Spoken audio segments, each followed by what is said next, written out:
Welcome to a football show Monday edition. That is Paul Kaharski. I am Braden Gall here, brought to you by Sinkers Beverages, Shotgun Willie's Barbecue. Titans are 0-2.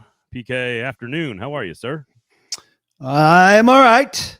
I am moving along. I'm urging people not to block the box. Do not block the box. Good afternoon, Trevor.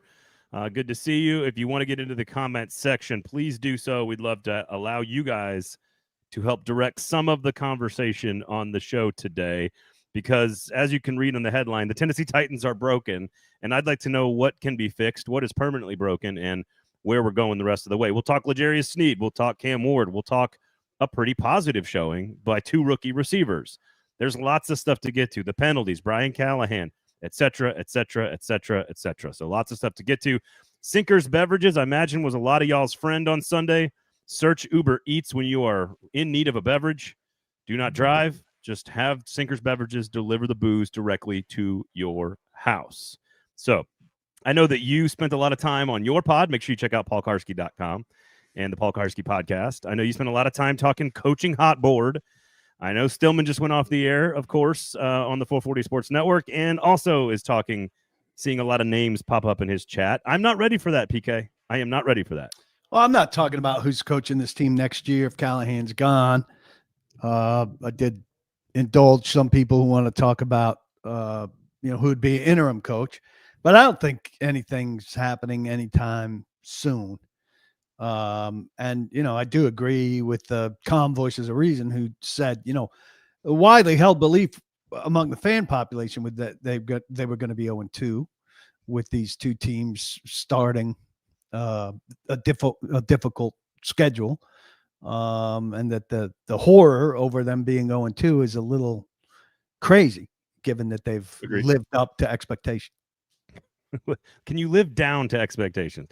My current outlook on the rest of the season is bleak. Z Dean says, "What is it like rooting for such a fun team like the Packers, Braden? Did you buy Super Bowl tickets yet?" No, I have not. Let's get this. I was planning on doing this at the end of the show, but let's go ahead and do this now on the front end. We'll get it out of the way, and we can just call it a day and move on. And that is, if you think that the Tennessee Titans, there's two things are true. Decision makers always have to be considering every outcome and every avenue that their organization is going to go. So even when you have a great coach, you should be prepared for a coaching search. So like that's just, you should know who's available, break glass in case of emergency. In college football, crazy stuff happens to coaches all the time. They fall off motorcycles, they get suspended, they do all kinds of weird stuff, and you have to be ready to make a hire. So you're not doing your job if you don't know right now today who you would hire to be your head football coach, whether you have a good coach or a bad coach. And then there's the other side of this, which is, are there actual conversations taking place right now behind closed doors about the future of Brian Callahan? And outside of just some, I assume, just regular old musings, I don't think there's any way that that's actually happening right now. So let's just get that out of the way on the front end. It doesn't mean that things don't change tomorrow or next week or 2 weeks from now or 2 months from now. But as of right now, it's just not a thing we need to spend a lot of time on.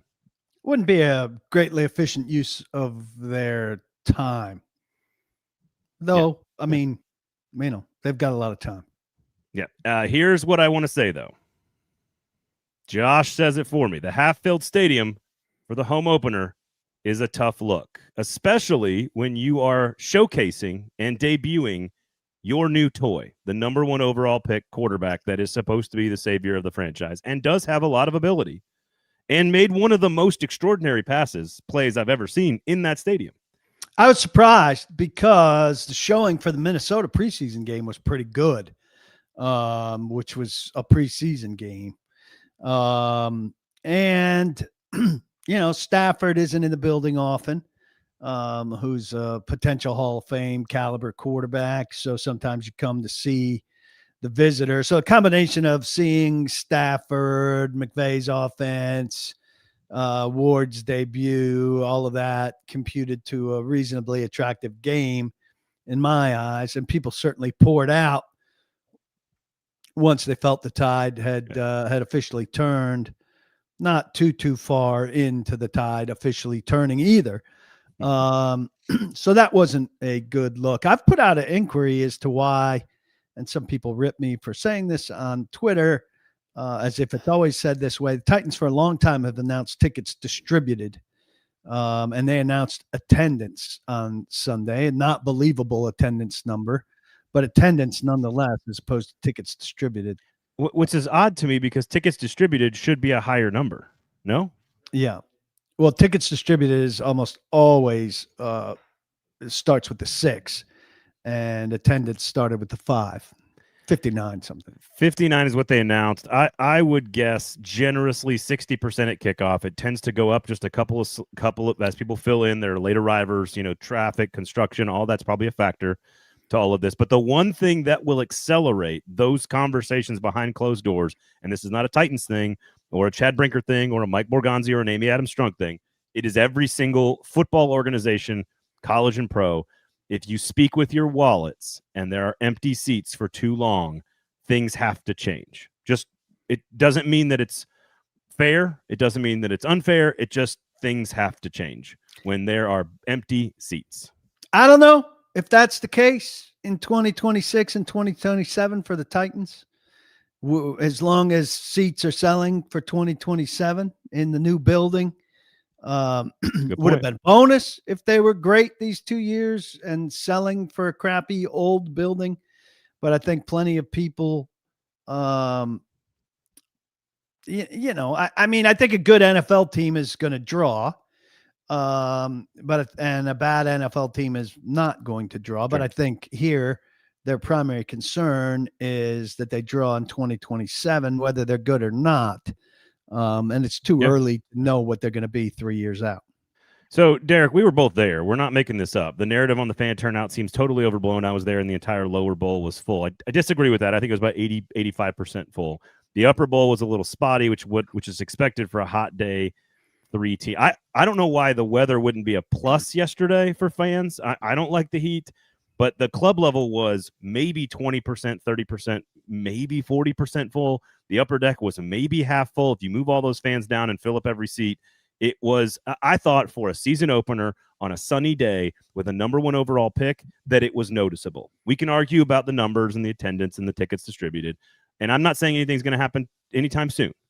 But if you get to 6, 7, 8 home games and you're not selling tickets, that's generally, in general, that is generally what leads to decisions happening faster than you expect. But that the upper bowl at an outdoor 30-year-old stadium with a bad concourse that doesn't circle the stadium is a tough sales issue.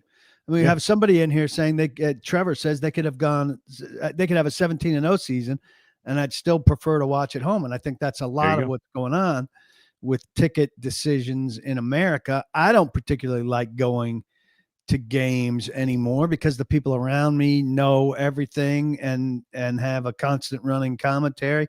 I mean, I had second row seats to a Phillies game, and I enjoyed the experience with my family, having to work really hard not to be made miserable by the 4 know-it-alls that sat behind me.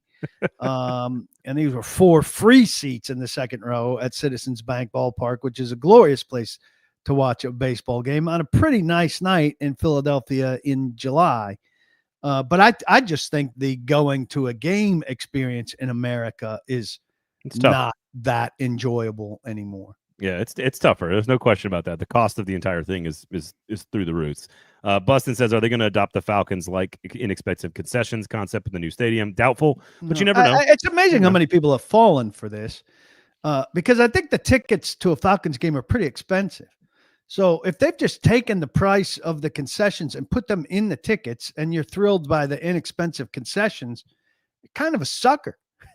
Like, it's great that the concessions are inexpensive, but if the tickets are more expensive, they've tricked you. This is an interesting angle here from Jordan. It says the turnout would have been noticeable for other reasons if they had opened against anyone but the Rams, given how other markets travel here. I think what you're trying to say there, Jordan, is had this been a kind of a normal destination journey for the opposing fans, that it would have looked a lot better. And that's fine. That's still not good. That's still not a good thing. I don't disagree with you there. So here you go. Right. And there were a reasonable number of Rams fans, just not the usual. It's visitor hard to turnout. spend 200 to 400 to sit in the club level and watch an NFL team that Vanderbilt can beat. All right, he's I hope you don't believe that Vanderbilt could beat them. he does This it. He is does a it. real It's a good joke fantasy. though. Sorry to break this to PK, but the country's full of suckers. Yeah, that's a valid point. It's funny. Like I spent way too much money on my Packers tickets because I wanted to sit in the club level so that my girls on the very, very hot day last year could have air conditioning.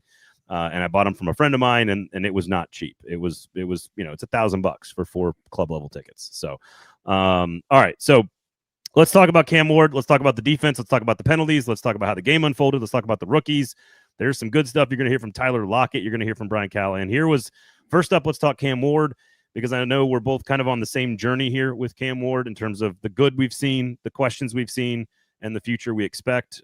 Here was Brian Callahan on Monday talking about so far through 2 games what he's seen from his rookie quarterback. Yeah, he sees the field really, really well. That part has been really encouraging. I think we had 1 or 2 missed opportunities that you can't miss in a game like that. That we had a chance to generate something explosive potentially. I thought that he was better with his footwork and with his progressions this week than he was the week before. I think he gets better every time he walks on the field, and that's really good to see. The biggest thing for him is the ball security portion. It's just trying to keep 2 hands on the ball, moving to the pocket. That's a thing that all young quarterbacks got to get used to. There's arms and bodies and people all raking at that ball at a really high rate, and we got to do a better job securing it in the pocket. But there was a lot of really great things from Cam. Some of the throws, the location, some of those balls to Alec down the sideline. There was some really, really good stuff from the game that I'm incredibly encouraged by. And again, you stack another week of practice and another game, and you like to see it continue to get better. And I think we will. A lot of stuff there that he's incredibly encouraged by, PK. What journey are you on with Cam Ward through 2 games? Well, I mean, I came out of the game saying, look, their only route to win is more Cam Ward. And they've tried to keep the dropbacks in check. He threw 17 completions the first game, and what did he have in this one? Something in that range. But the completion percentage is very poor, 50.8, under 51%. Blake Bedingfield was quick to point out, and I looked at the video of these 2 plays where he passed up Tyler Lockett on guaranteed completions, really, to go for something more dangerous, deeper, that didn't pan out. So these are contributing factors to the completion percentage, in addition to the drops, in addition to, defensive plays being made, in addition to maybe not great play calls in some circumstances, in addition to a whole bunch of factors. But Jeff Fisher once famously said, you don't pass up one to get to another, which was a hugely frustrating element of Jeff Fisher's conservative offensive style. I wouldn't say that should be the case for Cam Ward, but I'd say he's passing up one to get to another that he can't connect on, that's not working for them yet, and that taking the shorter one to Tyler Lockett would be perfectly fine to get some rhythm and build some offense and sustain some drives. And I'm disappointed those things aren't happening. Look, that touchdown throw was off script and spectacular. They've got to have a script established for him to go off script and do spectacular things.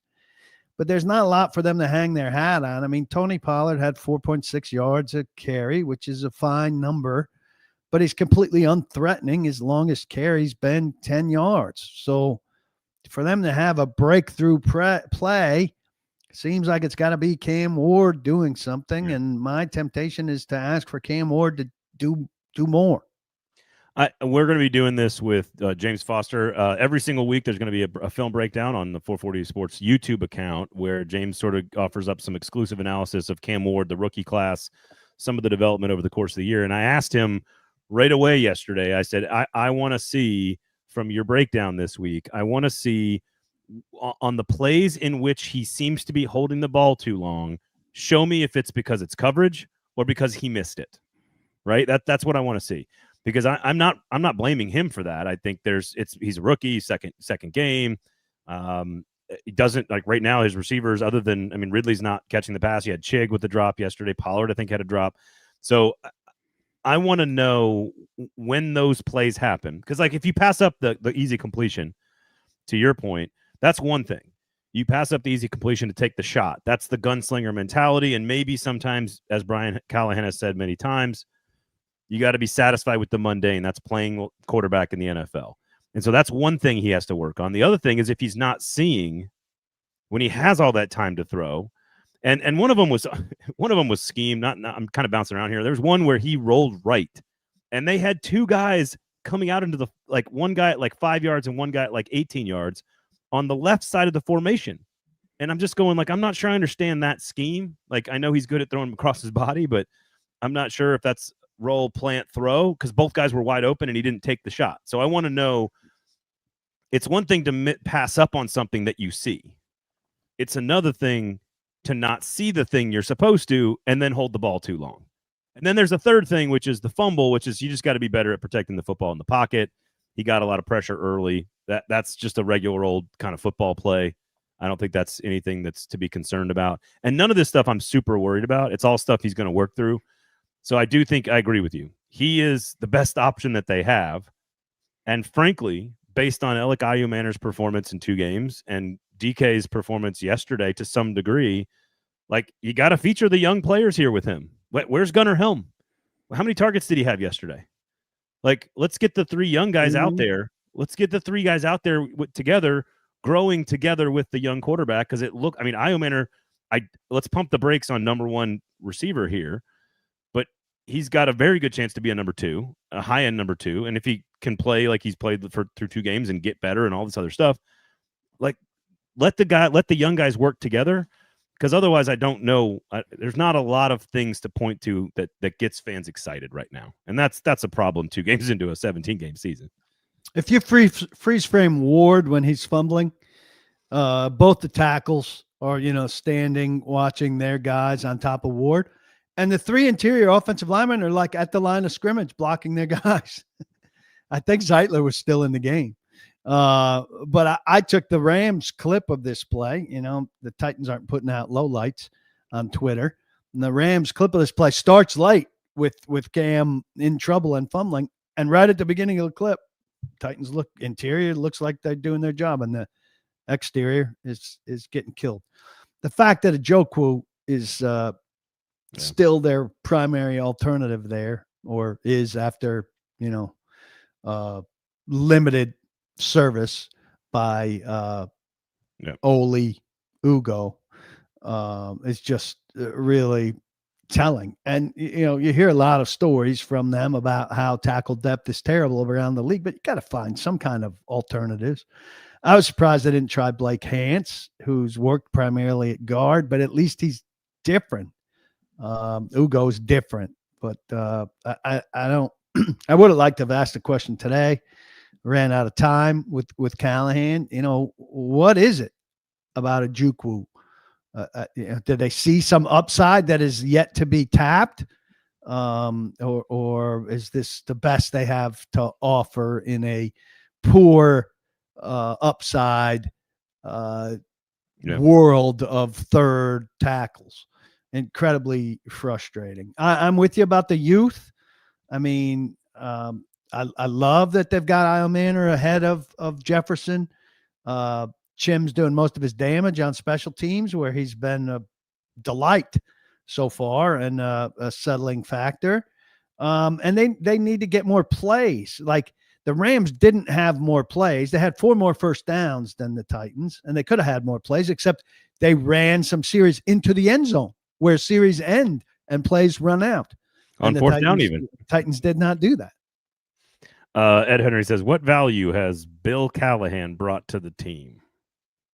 Well, look, we don't know. I mean, Skoronski, I think, has turned into a good player. He helped pick Cushenberry, who I think is a good player. Helped pick Zeitler, who I think is going to be a good player. I mean, look, has Bill Callahan done everything we expected from Bill Callahan to do? No. Is he substantially better than Bob Bostad was with Ken Wisenhunt? Yes. Is he substantially better than Kevin Carter? I think so. I mean, is he producing the results you wanted from him? No. But to say he's brought zero value, I think is incorrect. Ed? I agree with you on that. I think, and I also, unfortunately, and this is the nature of a meritocracy, a production-based business, which is Dan Moore and J.C. Latham were supposed to be the guys who were the starting, and like that's obviously not the situation that they're in, and so that is unfortunate. That's unlucky. That was not predictable. But if you're a fan, I understand how incredibly frustrated you are with the same exact problem becoming such a big problem so fast. What, 10 sacks? 11 sacks in 2 games? 11 sacks in 2 games.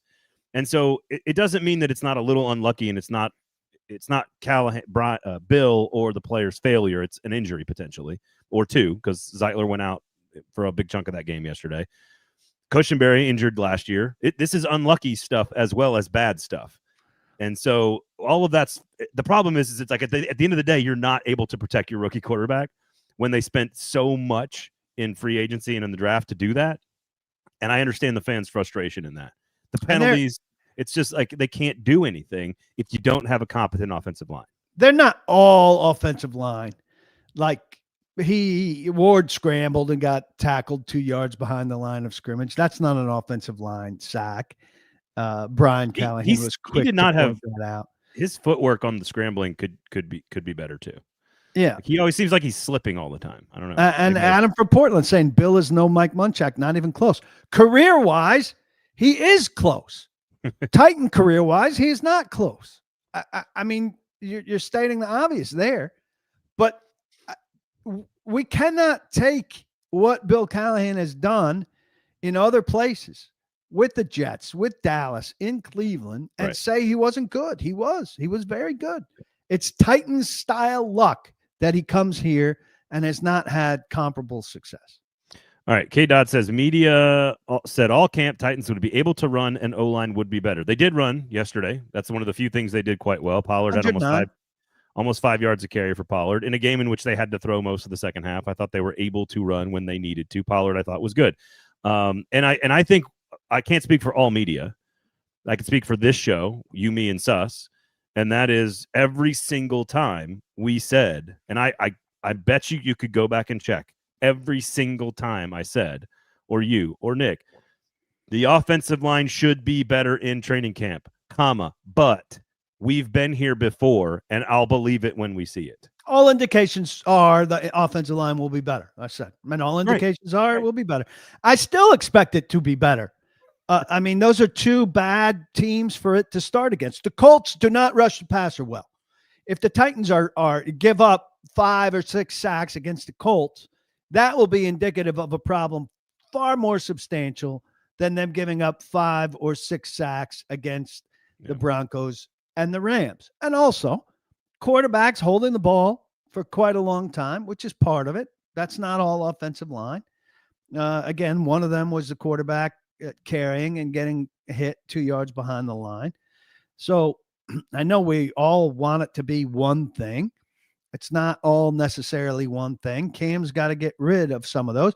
I thought last week on the back-to-back sacks after the muffed punt that there weren't outlets for him to get out of trouble with. That's a scheme thing. Yeah. So there are different ingredients in the mix there. I know nobody wants any kind of nuance, and it's got to be all offensive line, and it's predominantly offensive line for sure. Sure. Adam says, PK, tell me one good thing Brian has done, and I'll stop asking for him and his dad to hit the road. Number 1, the special teams is as good as I've ever seen it through 2 games, and that was a Brian Callahan decision. So that's number 1. Number 2, and we had a conversation about this last week, PK, and then Nick and I expanded on it. And that is the scheme does not seem to be the problem. Now, the scheme under Brian Callahan seems to be quite sound. Players are in positions. Ridley, again, you cannot blame the coach for the $90 million receiver 2 weeks in a row dropping critical passes in tough situations. That's what he gets paid millions of dollars to do. Now, I think we can be critical of the timing of the play calls because I think somebody earlier in the comments had said, man, you have a big play and then some weird screen pass that doesn't work. And I remember specifically thinking like, oh, this 3rd down, and they just like on 3rd and 12, they dumped it to Pollard in the flat to try to pick up 6 yards. and it didn't work. And I'm like, that's just such a beta way of playing football and calling football plays. I get it. I understand why they did it. And it feels like the timing is off, not the scheme. And the scheme is Brian's, and it's a good scheme. The players are open most of the time. And so, Adam, I'd ask, are you satisfied with Cam Ward through 2 games? I think generally he's looked pretty promising against 2 teams you would never choose for your rookie quarterback to be starting off his career against. Do you like Io Manor? Because Io Manor is off to a pretty good start for a 4th-round draft pick who got his way into the starting lineup, which is pretty good for a starting draft pick. And by the way, the coach confidently put the 4th-round draft pick ahead of Van Jefferson when a lot of coaches would have gone the conservative route and said, I'm going to go with the veteran guy, and I'm going to give the rookie more time and make him kind of watch behind Jefferson, give him the secondary snaps, and wait to make this change 6 or 8 games into the season. Right. Do you like DK as a return man? Because DK as a return man has been a revelation for a team that has not had an answer at return man for dating back to Khalif Raymond at least, right?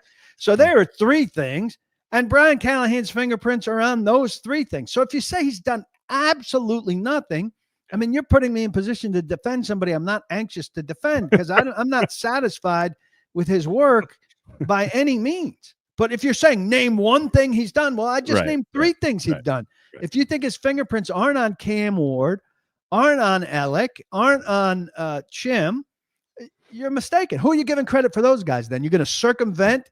Yeah. You're going to circumvent the head coach to go to the coordinator who you also hate?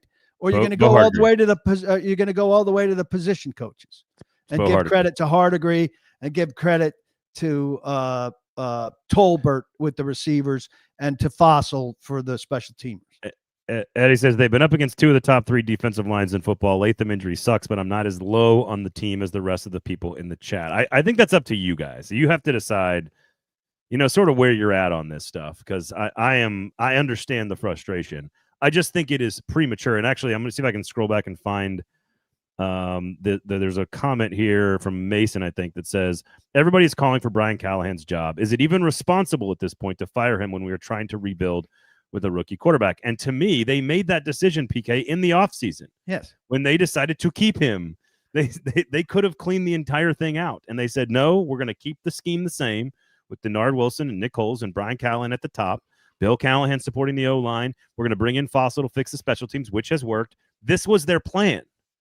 So it's clearly not working, but this was the plan. Put up K-Dodd, who I hope his name is actually K-Dodd and hasn't chosen to name himself. Kevin Dodd. Hasn't chosen to name himself after one of John Robinson's big draft busts. Carrying water again. I'm going to talk common sense all the time. I just said I'm incredibly disappointed in what this team has done and in what Brian Callahan's done. And he looks to me worse than last year, which is unfortunate. He sounds more nervous. I don't know that new PR is working. I think new PR has created an environment in which he's more nervous. I think they're giving him less time to talk. And I think less time to talk for Brian Callahan is not a good thing, because I think one thing that Brian Callahan does is has a conversational way of helping you understand why things are happening. And that's good for everyone that's willing to give a fair chance to things being explained. But you could say I'm carrying water and have all the fun you want with that. But if you tell me Brian Callahan's done nothing, I'm going to point to things that he's done very clearly, which Ward, Io Manor, and DK are right at the top of the list.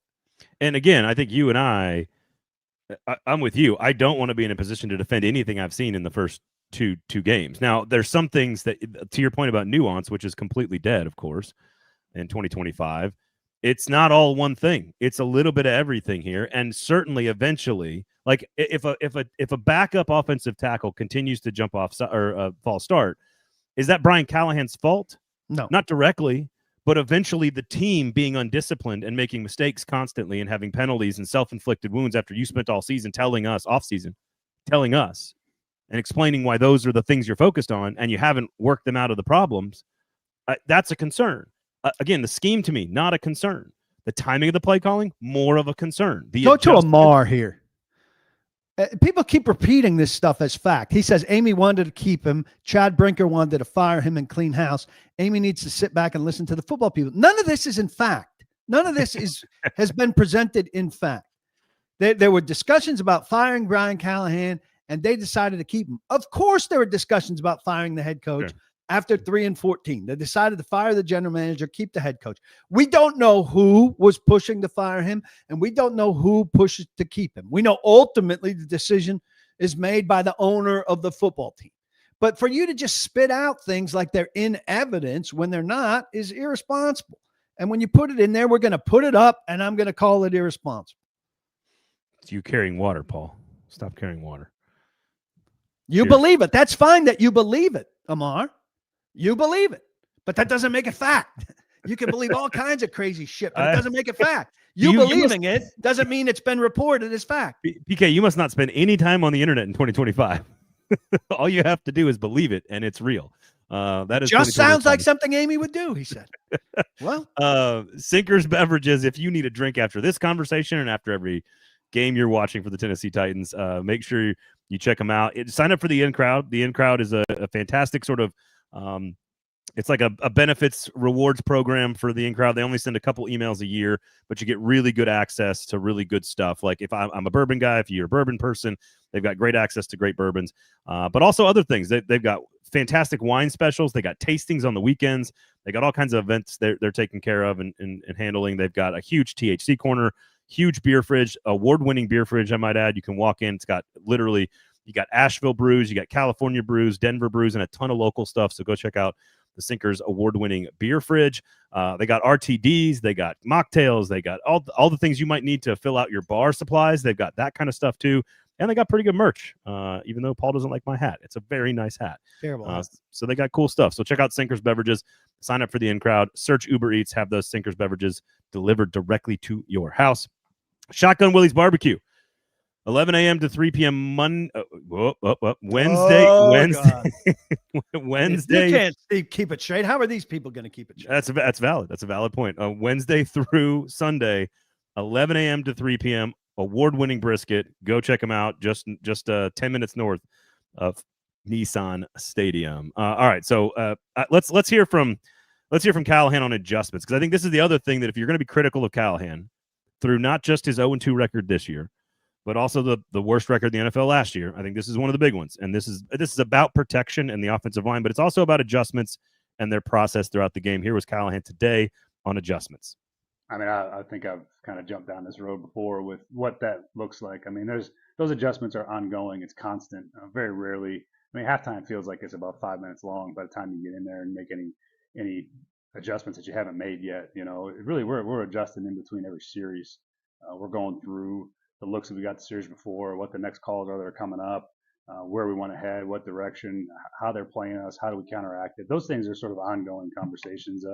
You know, I've always been a huge believer in this halftime thing gets very much overblown in terms of what you can accomplish in that short amount of time that you don't already accomplish in the conversations in between series. I mean, that's really where the adjustments happen, is in between series. They're a lot more immediate than waiting for halftime to make an adjustment, I think. So anytime you don't perform in those moments, though, you're open for criticism, and I understand that. So, but I would say that it's not necessarily a halftime adjustment thing. That's constantly happening throughout the course of the game. Constantly happening throughout the course of the game, except there's Peter out suddenly after halftime. So he downplays halftime adjustments, and I understand there's not a lot of time there, but a lot of coaches do a lot more than he and his staff do at halftime. They do a lot more. And if they're constantly adjusting between series, well, they do a lot better job before halftime than they do after halftime, and other teams do a lot better job than his team does. It's one of those things that's really hard to put a specific on. Like, this play in the third quarter was clearly an adjustment to something they did in the first quarter without looking at the film in a very, very critical and nuanced way. But I think it is easy to say, looking at last year's first and second quarter production and third and fourth quarter production, where the team was good and where the team was bad. It's just not that complicated. And so far, I mean, I don't see any difference so far through 2 games where the Rams came out, and this is maybe this is like not a Denard Wilson defense didn't make adjustments thing. Like I said this after the Denver game, I'll say it again, and this is a little bit more on the other side of the ball, but offenses are going to attack the middle of the field against zone coverage. That's it. This team has a major liability between the hashes and maybe one outside of the hashes. If you look at L'Jarius Sneed covering Devontae Adams and man coverage down the field late in that game, they are going to attack people with those deep digs, those bench routes, those transcontinentals. They're going to play action over the middle, the curl routes, the hooks, the hitches. They are going to go after this team. That's the book. And Puka Nacua at one point was 9 for 9 on targets. And where did he catch most of his passes? Over the middle. And that's where he does his damage. And I that might be a personnel thing. Frankly, they may not be able to fix that. That just might be the thing that they can't stop this year.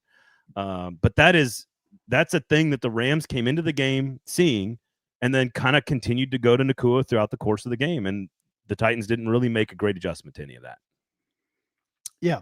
Now, maybe you're on to something there, and they're just stuff people do to them that they can't adjust. Offensively, though, early in the Denver game, they ran up the middle with some success. Then the Broncos made some adjustment that took that away. Then what happened? Well, that went away, and there was no counter in the run game that took something back. That feels like Denver just adjusts and wins that category. And I think those are the kind of things that people get exceptionally frustrated by, that there seems to be no answer to. And, over the course of a 17-game season and 2 games now, this does not appear to be a team that adjusts to things. Whether you're making these adjustments constantly, series to series, or at half. Look at fourth quarter scoring output. The Titans are outscored by a ginormous number in the fourth quarter. That is not a sign of a team that out-adjusts its opponents. A couple comments here. I love it, Paul, says Amar. That's why I watch the show. Keep it real. I agree with that. Mason says, I'm not sure why we're so upset after losing the first 2 games when we all expected it. I thought they had a chance to contend in this game because of some of the matchups on defense, but at the end of the day, I think it's not that they're 0-2. I think it's that it's all the same issues from a year ago that have not been corrected. I think that's part of the concern. And I think, and you said this before the show, like there doesn't feel to be like a twist or a turn coming that is something fans can get excited about outside of some of the young talent developing slowly but surely over the course of the season. There's just not a thing that you can point to that says that will create momentum for this football team on and on, on either side of the ball. And Johnny says that same thing here. At some point, coaching matters, but a team with constant penalties is an undisciplined team. Eventually, right? It's not all Callahan's fault that this guy did that or that Brownlee won't adjust his gameplay. But at some point, you have a team of undisciplined players, and that eventually falls on the coaching staff. So, yeah, I think it falls on the collective, right? I mean, it's on the coaching staff. But if you've got John Ojukwu, Ojukwu is your third tackle. He's overmatched on a regular basis. Yeah. He's prone to committing penalties. Now, I'm going to write more about this, and I covered this in my podcast last night, but there seems to be a school of thought that like he's being taught the wrong things by Bill Callahan, and he's going out there and doing the wrong things. And I'm very much on the school of thought that Bill Callahan is teaching him the right things, and he's incapable of executing the right thing. And I don't understand being on that other school of thought. I mean, you could be as down as you want on Bill Callahan, but given a choice between Bill Callahan and John I'm going with Bill Callahan. Yeah. You mean the guy who's been around for like 35 years in the NFL? Yeah. And had success. As opposed to a guy that's probably not in the league if he's not on the Titans. Jason says they're lucky that people are angry at this team. That's unsurprisingly bad. It won't be the case in 2 months. To quote Don Draper, they won't think about him at all. That's a scary thought. That's a scary thought.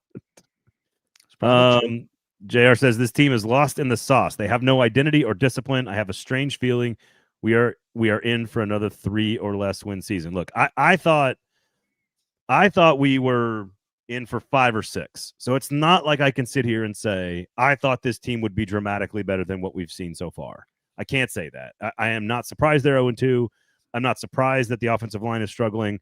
The defense in game 1 looked better than we thought. I thought there were some problems with the defense in game 2. We can get to that. L'Jarius Sneed played more snaps, right? But maybe that was the problem. I mean, the Devontae Adams fade route was, that was like a crime. They just said L'Jarius Sneed, go lock him up, and Devontae Adams said, "No, I'm just going to take this to it was too easy. It's beautiful. It was too easy. The broken play down the left sideline. I don't know whose fault that was. There were Puka being wide open over the middle. Adams in the second half. They did a good job against the run, and I think they'll be pretty good against the run for most of the season. I think Gray is better attacking the football. Cody Barton better attacking the football. But you know what else they did? Xavier Woods and Cody Barton whiffed on a tackle on 4th down that would have gotten him off the field, and Puka Nacua takes it 40 yards for the touchdown. So it's not just the offense here. That's all Denard Wilson and the defense. I'm told, by the way, just going back to the attendance, that there's no change in the way they're accounting for it. So it was just a wording. Okay. By whoever announced it in the booth. Braden says, Eddie, how would you compare Brian Callen to early Matt LaFleur? Feels like Matt LaFleur also had issues adjusting and making decisions, things Rodgers covered up, 2 guys learning how to be head coaches. I don't think that's unfair. I think it's almost impossible to compare the two. I mean, the Packers were a fully formed NFC championship caliber football team when he got there. And he was given a very nice environment to learn those things. And when Rodgers because Callahan said, I thought this is still one of the most interesting things he's ever said to us, I think. He said last year in a fireside chat that he expects about 20% of the plays to be checked at the line, to be changed to something. And then when I asked him about this summer, I said, where were you last year? And he said, we didn't do what we needed to do. So I'm guessing that was less than that last year with Will Levis. It was 10%, let's say, ballpark. And I'm willing to bet that Aaron Rodgers' percentage of control over the plays in those first 2 years with Matt LaFleur was greater than 20%. More like 60 or 70. The guy who plays chess on a football field for a living as one of the greatest of all time makes it easy on a head coach. So it's really hard to gauge that, to be honest with you. And it just is. I think you're seeing the Matt LaFleur now with a quarterback who is far inferior to Aaron Rodgers and Jordan Love, showing everybody. I thought, and I said this to Nick on Friday because the Packers played on Thursday. The Commanders got to within a touchdown on Thursday night in like the late third quarter, early fourth quarter. It was like 17-10 after Green Bay had dominated most of the game. And they got to 17-10. And there were 3 or 4 plays on the very next drive that Matt LaFleur had clearly held back. And there were they used Golden on an end around. They used Savion Williams on some kind of like weird option play.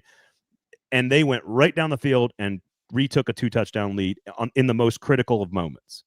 And that, to me, was a Matt LaFleur drive where he knew I could pull out these 2 or 3 things when I need them. And he did it, and it worked. And it was very impressive. And I have not seen that at all in any moment from Brian Callahan Nick Holes. Everybody deserves some blame here on the offensive side of the ball. And I just don't know how much, I don't know how much we can expect of Cam Ward. I don't even know how to evaluate his growth other than just getting the football out, 3-step, 5-step, 7-step drops, get the ball out and deliver it on time to the receivers who are open, increase your completion percentage. I don't know other than that how we're supposed to evaluate him because it's hard. It's hard to evaluate him.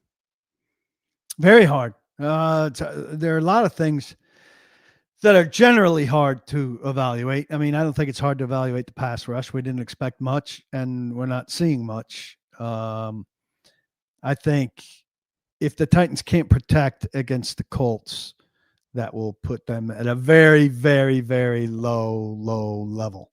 Yeah. That's one thing. There we go, Adam. 440 is awesome. I like that. Those are the kind of I want to live in an echo chamber and a safe space, Paul. I just want to be told how great we are. That's all we need. I am curious. I've had a couple of comments. I'm seeing Burrow here. Is there any connection to the inability for Cincinnati to protect Burrow when Callahan was there and today with Callahan? Is that even a fair line to draw at all? Are we blaming Nick Holtz? Are we blaming Nick Holtz for the Titans' inability to protect? Where is he in the pecking order for the Titans' inability to protect? He ranks behind Brian Callahan. He ranks behind Bill Callahan. And he ranks behind Cam Ward, and he ranks behind all 5 of the guys on the offensive line. So that's where Brian Callahan ranked in the Bengals' inability to protect. There you go.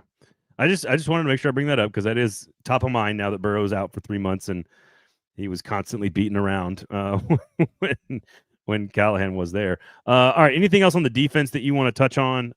Again, Snead I thought was the big story there. The missed play on 4th down. It's just missed opportunities to make a play in a key situation. And I thought Xavier Woods is a pretty good player. He's pretty dependable, been around a long time. And for him to whiff on that play, I think Cody Barton's kind of getting let off the hook on that play because he didn't even get blocked by anybody and was just in the hole, kind of like spinning around in a circle when Puka Nacua ran right by him. So I know it's one play, but you had 2 guys unblocked to make the tackle on a key play, and that's a big bummer because Denard Wilson I think has done a pretty good job so far with this team. Terrible by both. I think I'm curious to see more film on Snead because Callahan said he thought Snead won his share of the matchup. I mean, the numbers without looking clearly at when Snead wasn't with Adams, and there was one play where it looked like he lost him or other people did not get to him and Snead then was trailing him. Bedingfield thought that Snead was pretty sticky and that he forced some very good throws to be made. I think we'll have a film look at Snead later this week at paulkuharski.com that maybe will help us get a closer look at exactly what he did and didn't do. Ed Henry, I think, is talking about Snead and has a 30 grade on him, but again, PFF. So we'll see. I mean, I think they're clearly better with Snead on the field than Snead not on the field. And I think there could be some developments coming in what's going on behind Snead and Brownlee in terms of the pecking order there, if and when that comes into play, if one of those guys is off the field, just in terms of new guys being ready. So we'll see. I'm checking right now. Let me see if I can find it. I forgot the number right off the top of my head, but he's played 77 snaps. So, I mean, he played almost the entire game against the Rams. Let's see here. Yeah, 56 snaps, 91% of the snaps. So maybe a lower pitch count in the 4th quarter would have been helpful. I tend to agree with you. Even a 60, 70, 80% L'Jarius Snead is better than what the other options they've got. Yeah, and Barton's pointing out Landry leads the leagues in sacks, as if like what he's doing elsewhere automatically would translate to what he's doing here, and that he would be worth $17.5 million here. Leading the league in sacks, I imagine, would be 3 sacks. I don't know. I haven't followed the Patriots closely. I don't have a problem with the Titans letting Harold Landry go. I haven't had the problem with the Titans letting a lot of people go. I didn't have a problem with the Titans not exercising Jack Conklin's 5th-year option. I had a big problem with what the Titans' failure to replace Jack Conklin. I don't have a problem with the Titans letting Harold Landry go. I have a big problem with the Titans' failure to replace Harold Landry. 3.5 total. He had 2.5 in week 1. He had another sack yesterday, I guess. So we'll see. Barton asked for, I'm assuming you're talking about Kevin Winston and the sort of the if you've got 3 safety looks that you're running a lot by right now, and you bring in a 4th safety who's very talented, it could do kind of everything. Sure, that could be an option. McCreary again had a couple of nice plays. Amani Hooker had the nice sack there, even though it was a tap on the head from Matt Stafford. Still went down when you make contact. That's a sack. And so I look at the defense and I go, I think they're doing the best they can. Is how I feel like I look at when I look at the defense. Until a massive influx of talent, I don't see. There's not a bunch of pieces that need to develop in key situations, right? It's not like Cam Ward and Io Manor and Latham. Like these are key positions that have to develop on offense. At quarterback, wide receiver, tackle. Those are like 3 of the most important positions. On defense, it's middle linebacker, safety, and we all know they don't have a pass rusher, so we'll see how Femi does over the course of the season, I guess. He was very much a non-factor. But if you get if you get Sweat back in there and Sweat develops into any kind of pass rushing force, that could change things. I'm not optimistic about that, but that's one promising piece potentially.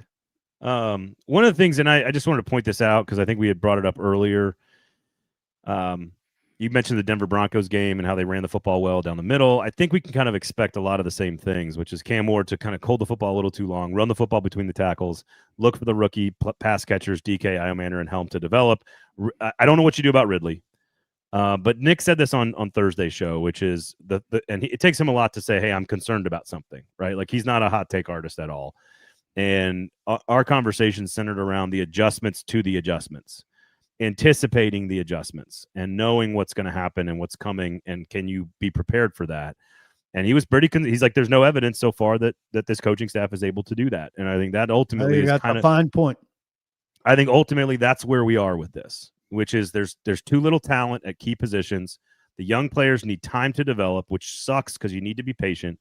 And at the end of the day, until we see Callahan develop, or Holes or Hardegree, whoever else is helping with this stuff, to develop into the chess player in the game, I don't know why we're going to expect something new. And I think 4 or 5 wins is still very much what we're looking at right now. Yeah, I think that's a good point by Nick. I don't think they go into a game.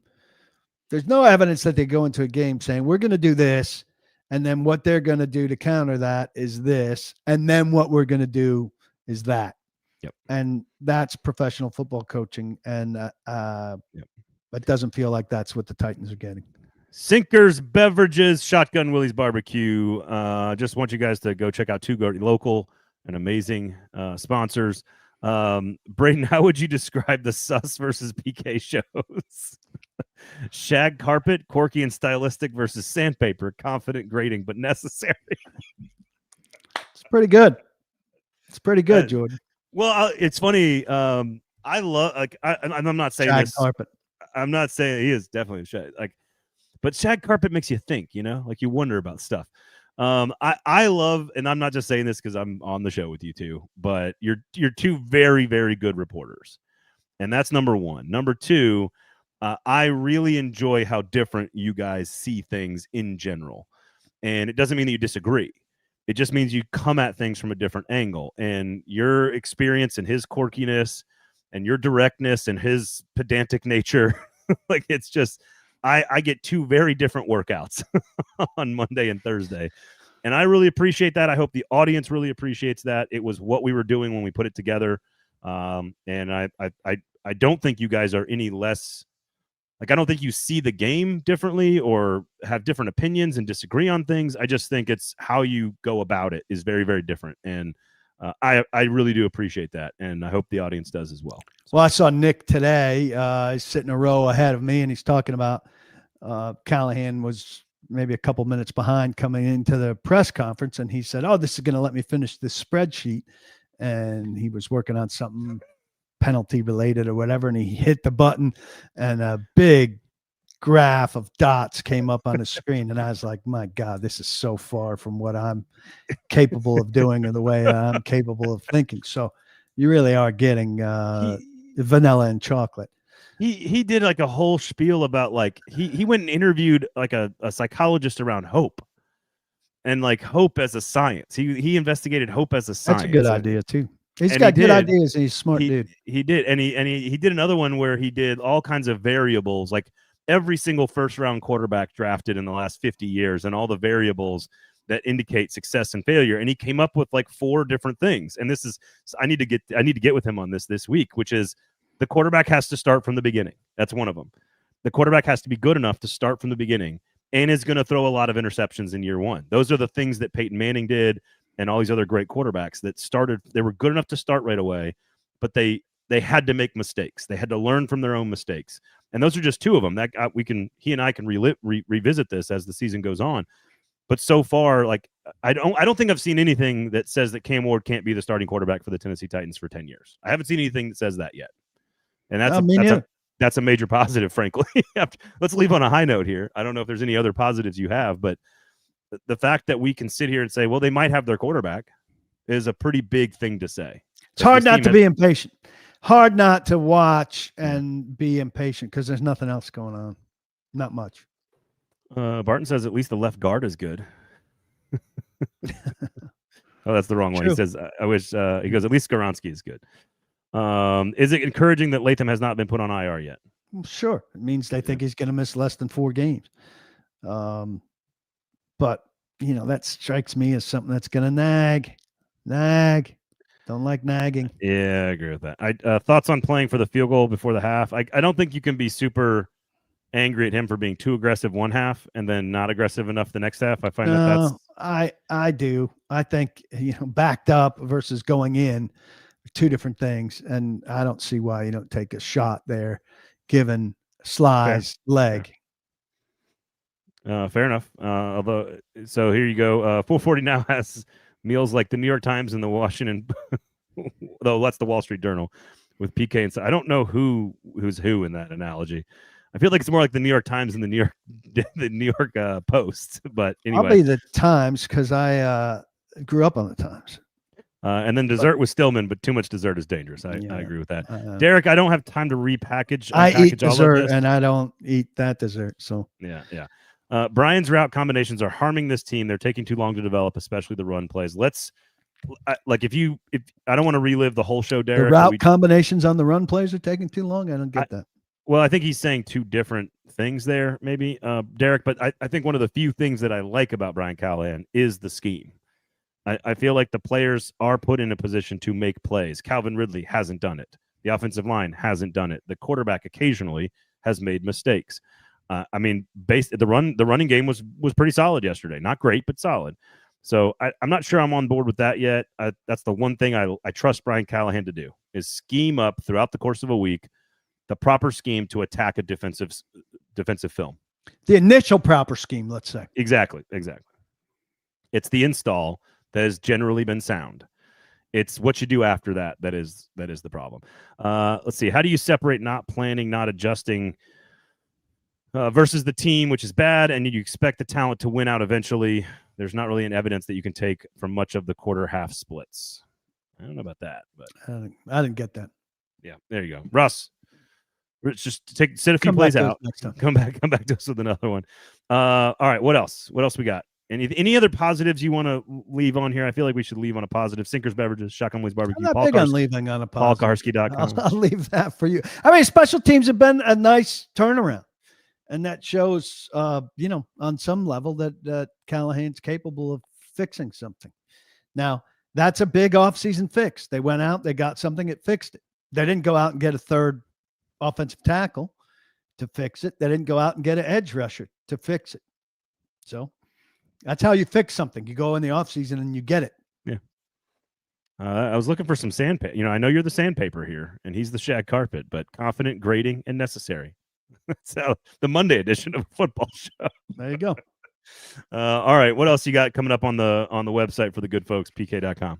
We're going to have film study of L'Jarius Sneed from Drew Beatty. I'm going to look at this idea of casting blame on coaches before players with regard to certain faults. Amongst other thoughts coming up that I'm sorting through. Stay tuned at pk.com.